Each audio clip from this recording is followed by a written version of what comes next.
Good morning. Welcome back to the Broadcast Retirement Network. This is BRN AM for Friday, May 3rd, 2024. And our top story today, it's Veterans Friday, the battle that veterans face after they return home. Joining me now to discuss this and a lot more is Dr. Beth Pratt. She's assistant professor at Florida Atlantic University School of Nursing, and she's also a part of the CPAW program. Beth, it is so great to see you. Thanks so much for joining us on the program this morning. Thank you for having me. Yeah, we're talking this morning about post-deployment stress and the battle the veterans face. First, let's define post-deployment stress. How would you define that? Post-deployment stress is when actually military members, because they're active duty military, are coming home from a situation, usually in another country, and they have to come home and integrate back into society in their family first, right? And with everybody else they work with. So it's that integration back into the society that they had been away from for a long time. And why is this so challenging? I think I have an idea. I mean, I can only imagine, for example, being in a foreign country or being in a combat zone, as an example, and then returning back to civilian life. I can understand that, but why is this such a challenge? It's a challenge because what they were doing in the area in which they were deployed is very different from what they're coming back into. And oftentimes, even their family members don't understand what they've been through. We don't realize all of the stressors that they have over there, whether it's staying awake for long periods of time. Being in a combat situation is very different than being here.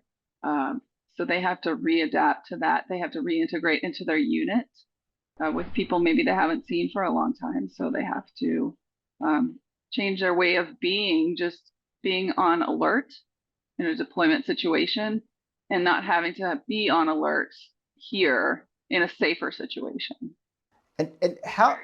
Yeah. I mean, I can only imagine if you're spending nights not sleeping and you're waiting for an attack or you're waiting to go on the offensive, and then you come back here, it's a complete disconnect from the life you led to the life you're leading. How does the military do enough, or how does the military assist veterans with this transition? Because I have to think when people are coming back in country, going back to their civilian lives, that there must be some type of transition help to effectuate a better outcome. Transition would be different when someone's in the military because you have access to the services that are there on base. So they would have access to mental health care services or chaplains, and then they have the other military members to speak to. So that's a little different than someone who is actually coming out of military service and back into the general population. That gets to be a little more sticky because they do have services through the VA, but oftentimes the transition can be, especially if they're going from one area to the country to another, it's not a continuous service. So it's harder to find those particular services in their area, right? They may be going to someplace back to an area that has really no veteran presence. So then they may feel very isolated and alone.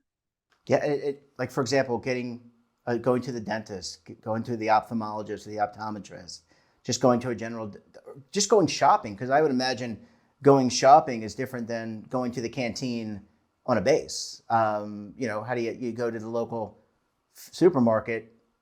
Shopping there is very different than probably shopping on the base. Yes, it's slightly different. I mean, I guess it's more like I'd say going to Costco, since I was a family member of someone who was in the military. So going on base reminds me of going to a large shopping center at Costco. But it is different. And then people aren't aware of what you've gone through, right? Most civilians, may thank a veteran for their service, but they have no idea what they've actually been through, nor do they ask them what they've gone through. And sometimes when they do, it's only because they want to hear about harming another person, which is not really what a veteran wants to talk about. Yeah, they don't want to hear about shooting or all those things. They want to kind of relate. I think probably veterans, and I'm not a veteran, but they probably want to relate back, do what they can to relate back to civilian life. Last question before we go to a commercial break, Dr. Pratt. Let's talk about the caregiver, the family member. How difficult is it? I think you talked a little bit about this, that you can't put yourself in the veteran's shoes, but that's got to put a lot of toll, take a lot of toll, I should say, and put a lot of stress on the family when that veteran returns.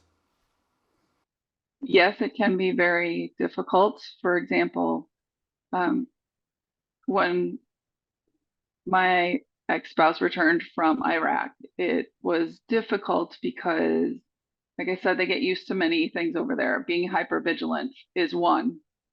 So having to close the curtains in the home, or having to make sure we sit facing forward in a restaurant so we see the door and who's coming in, or he drove a truck. So seeing seeing something in the middle of the roadway and driving around it versus over it, because and having me look on the bridge because he was worried about a sniper.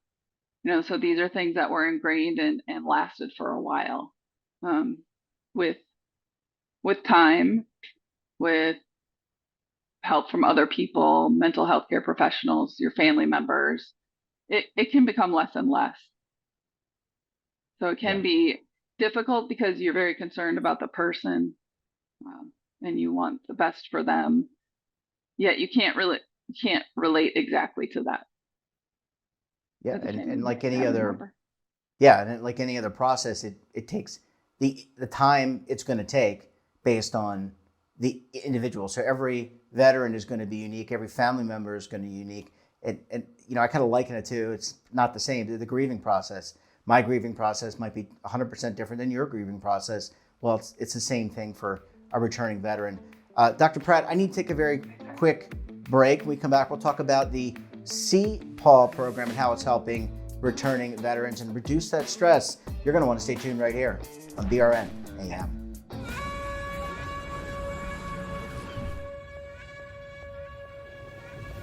Imagine a new television network that will make you richer, healthier, and in control of your financial future.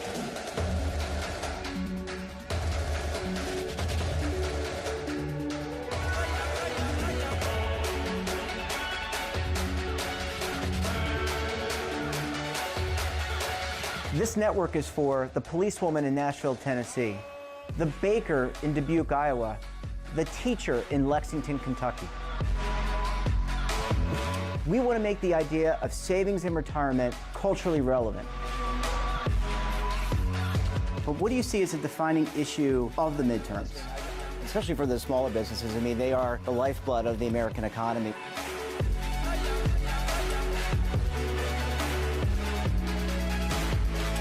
Featuring exclusive interviews, current affairs, and docuseries. 33 years old, you retired early. The philosophy is money only matters if it helps you live a life that you love. But you got to start thinking about retirement as soon as you get in. The Broadcast Retirement Network will drive very high engagement with premium partnerships. So this isn't retirement and savings for your parents or grandparents. This is for all Americans. And we're going to change the way you think about money.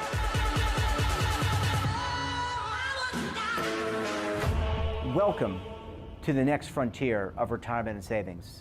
This is BRN, the Broadcast Retirement Network.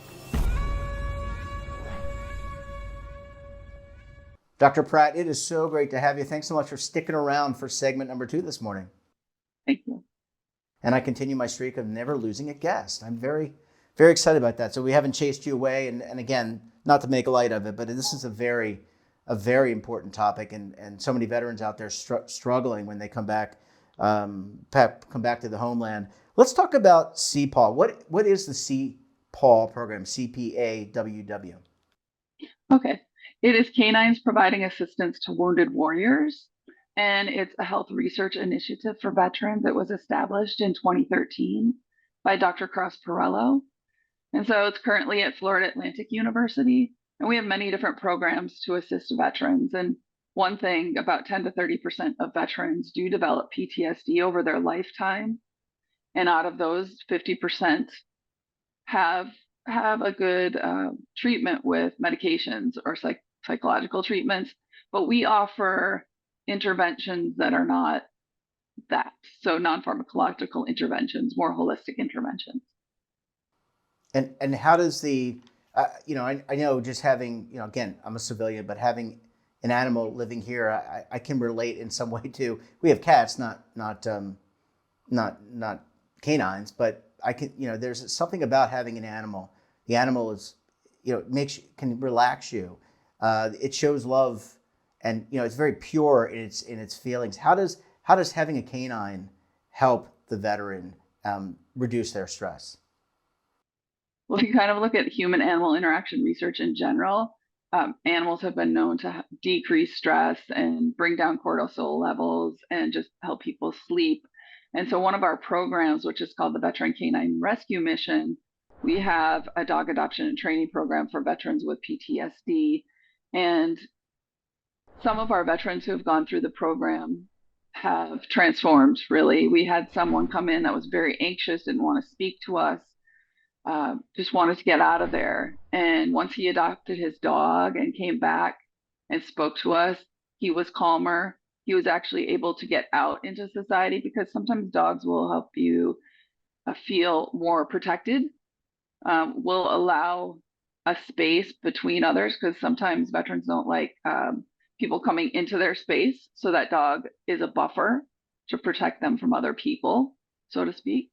Uh, Also, it has helped him sleep, because he does have his dog sleep by him. So he's able to regulate his breathing to be the same as the dogs and sleep at nighttime. Yeah, and is there first of all, how are the canines? Where do you get the canines from? And is there a type of breed or breeds that work best for the program? Okay. We actually have a partnership with the Humane Society of Broward County, and we adopt the dogs from the Humane Society. We have trainers. The trainer we work with is a Happy with Dogs trainer. It's a Marine Corps veteran, and she or someone she works with, and the trainer at the Humane Society of Broward County will assess and evaluate the dogs to see which dog would be most appropriate for that veteran. So it's kind of like we said, individualized. It's Hmm. individualized for that veteran's needs, because some of the veterans want a companion animal, but some of them want to train them more to be a service dog. So there are different types of animals you could have. And so they just look at the dogs, evaluate them for their ability to learn and learn the specific items that the veteran needs. And when it comes to the program, how does someone who lives in the area, I guess, do you have to live in the area? It would seem, because it's with Florida Atlantic and Broward County, it would seem like you have to. But how do you, if you're watching this program and you live in around the area, how do you join the program if you're saying, hey, that would help my family member, or that would help me overcome some of the stresses I'm feeling? Right. So they could email CPAW, CPAWW at health.fau.edu, and just email us for information. We do have an Instagram and Facebook account. And then, do they have to live in the area? It is easier to live in the area, because the Happy with Dogs is in Miami-Dade County, but they come up to Broward County and Palm Beach County to give lessons to the dog owners, to the veterans and the dogs. It is an 8-week program that we offer to the veteran. So if a veteran who has self-reported PTSD wants to come into the program, they could email us. And how it works is it's an 8-week program. So they adopt their dog, have 8 one-hour weekly sessions with Happy with Dogs, and then that's it. If they wanted to have more sessions, they could. The dog adoption training is part of the program. So if they wanted extra training, that would be an aside. We can have veterans come down here if they're able. If they have someone who lives down here, a relative, they could come and stay with that relative for the dog training sessions. We may have some other options for Marine Corps veterans. So if someone is interested, I would just suggest they email us and we could work those details out. Yeah, it sounds like a really successful program, and could be a map or a template, I should say, for programs all around the country. Dr. Pratt, we're going to have to leave it there. Thank you so much for joining us, and we look forward to having you back on the program again very soon. All right. Thank you so much. Take care. That wraps up this episode of BRNAM. Have a topic of interest? Someone you think we should talk to? Then drop us a line. And don't forget, for all the latest curated news and lifestyle, wellness, finance, tech, so much more and all in one place, check out today's edition of our daily newsletter, The Morning Pulse. Want to search our archives, check out our latest content, then visit our website. Hey, we're back again tomorrow with another edition of BRN Weekly. Jane King will be joining us from the NASDAQ to help break down markets. Whew, I need some help there. And then we'll be taking a look back at some of our best segments for the week. So until then, I'm Jeff Snyder. Stay safe, keep on saving. And don't forget, roll with the changes.